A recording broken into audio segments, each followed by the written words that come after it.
लूणा कहता है कि जीवन मिलने के लिए किसी को नहीं सोचना पड़ता है।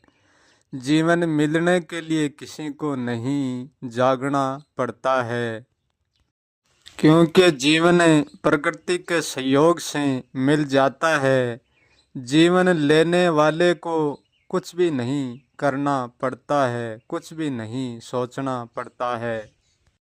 जिसने जीवन मिला है वो जीवन जीने के लिए जागो और हर पल जीवन को सुख से जीना, आनंद से जीने की कला सीखो।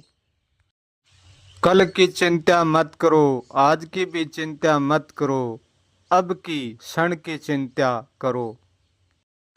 आज को देख लिया तो कल का क्या पता, कल कौन देखेगा कि कौन नहीं देखेगा। इसलिए कल की चिंता कोई भी मत करो, केवल आज की चिंता करो, वर्तमान की चिंता करो।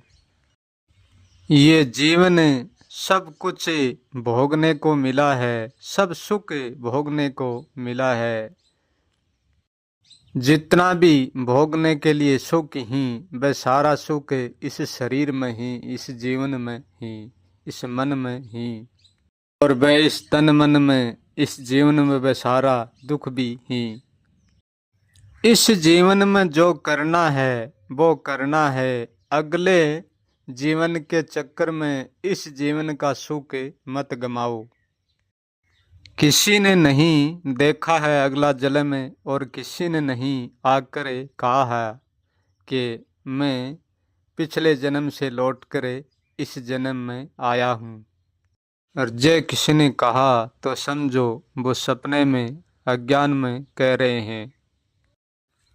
क्यों सोचते हो नरक स्वर्ग मोक्ष मुक्ति की, क्यों उनके चक्कर में पड़ते हो। यहाँ सब उल्टा हो रहा है। अगले जन्म की पाल बानी जारी है, मुक्ति की पाल बानी जानी है, मोक्ष की, स्वर्ग की, नरक की। ये सब कल्पना है, कल्पना से ज़्यादा कुछ भी नहीं, मिथ्या है।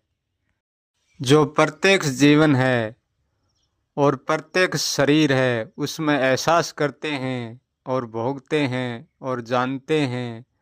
जो उसके खिलाफ जो लोग कर रहे हैं, जो भी बातें लोक की, परलोक की, स्वर्ग की, नरक की, ये मिथ्या धारणा है। अगले जन्म की, ये सब मिथ्या धारणा है। इस मिथ्या धारणा में लोग इतने उलझ गए हैं, जागना भी नामुमकिन हो रहा है। हमारे तथागतियों ने, हमारे ज्ञानियों ने संसार को इतना उलझा दिया है, सुलझन का नाम भी नहीं ले रही है। जिसको जीवन मिला है वो शरीर एक ही बार मिलने वाला है, दूसरी बार उनको वो शरीर नहीं मिलेगा। जैसा जीवन जीने के लिए व्यक्ति होता है वैसा जीवन ये समाज, ये तथागतित धार्मिक लोग जीने नहीं देते हैं, और जीवन की ऐसे ही सुख दुख में दुर्गति हो जाती है। जो वास्तविक जीवन है उसको ही भला मानव नहीं पहचानता है तो फिर स्वर्ग नरक की कल्पना को क्या पहचानेगा। जो वास्तविक जीवन को पहचान जाता है उसके लिए स्वर्ग नरक मोक्ष मुक्ति ऐसा कुछ भी नहीं होता है। मोक्ष मुक्ति, आत्मा परमात्मा, भगत भगवान, ये सब जीवन से भटकाने का साधन है। इस साधन के माध्यम से जीवन का सुख लूटा जाता है, क्योंकि धार्मिक तथागतित लोग ही इस साधन के माध्यम से आम जनता का जीवन के सुख सारे लूट लेते हैं। दुनिया को भड़का कर एक डर पैदा कर देते हैं, उस डर में दिखावा सुख का दे देते हैं। तुम मोक्ष पाओगे, तुम स्वर्ग में जाओगे, तुम परमात्मा को प्राप्त करोगे, तुम आत्मा को प्राप्त करोगे। ये सब दिखावा है। ये बनावटी कल्पना है, इनसे ज़्यादा कुछ नहीं है। ये कोई चीज़ प्रत्यक्ष नहीं हो सकती, ना तो ये कोई बाहर प्रत्यक्ष हो सकती और ना कोई भीतर प्रत्यक्ष हो सकती। क्योंकि सुख दुख तो यहाँ तक ही है, जो सब कुछ दिखता है उसमें है, जो नहीं दिखता है उसमें ना कोई सुख है और ना कोई दुख है। उसमें क्या भोगोगे और क्या त्यागोगे, कुछ नहीं है तो कुछ भी नहीं है। उसमें क्या भोगना और क्या त्यागना, कुछ भी नहीं है। सुख के लिए यहाँ जो भी करना पड़े वो करे, परंतु जो करना है वो जांच परख की करना है। यदि बिना जांचे परखे करेंगे तो दुख भी हो सकता है। अपने दिमाग में सुख के लिए जो चीज़ काम आती है वो ही इकट्ठा करना, और जो सुख के लिए काम नहीं आती है उसको कभी भी इकट्ठा मत करना, उसको कचरा समझ कर फेंक देना।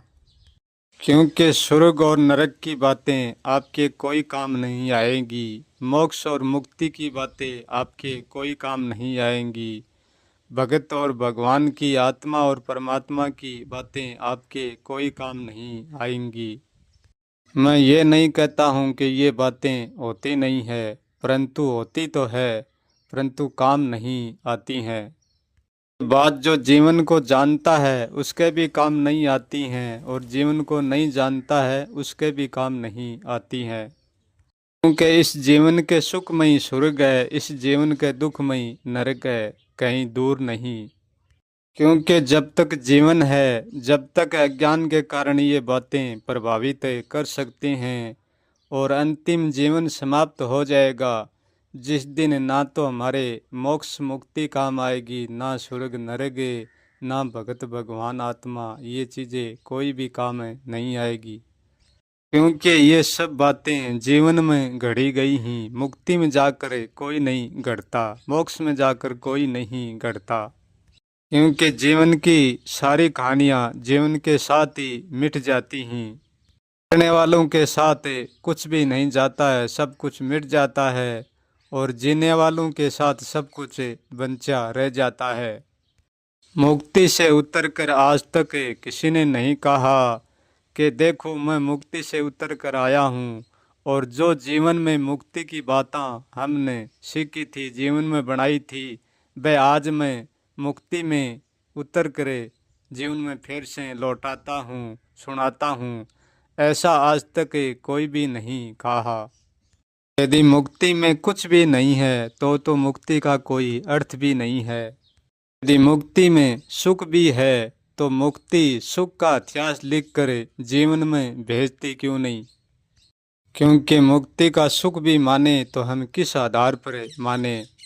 यदि मुक्ति जीवन में अपना इतिहास खोलकर ये कहती कि हमारा सुख जीवन से 1000 गुना अच्छा है, और अपना मुक्ति अपना सुख जीवन को दिखाती कि देखो, सिद्ध करके दिखाती, एहसास करके दिखाती, तो मुक्ति का सुख भी मानने योग्य होता।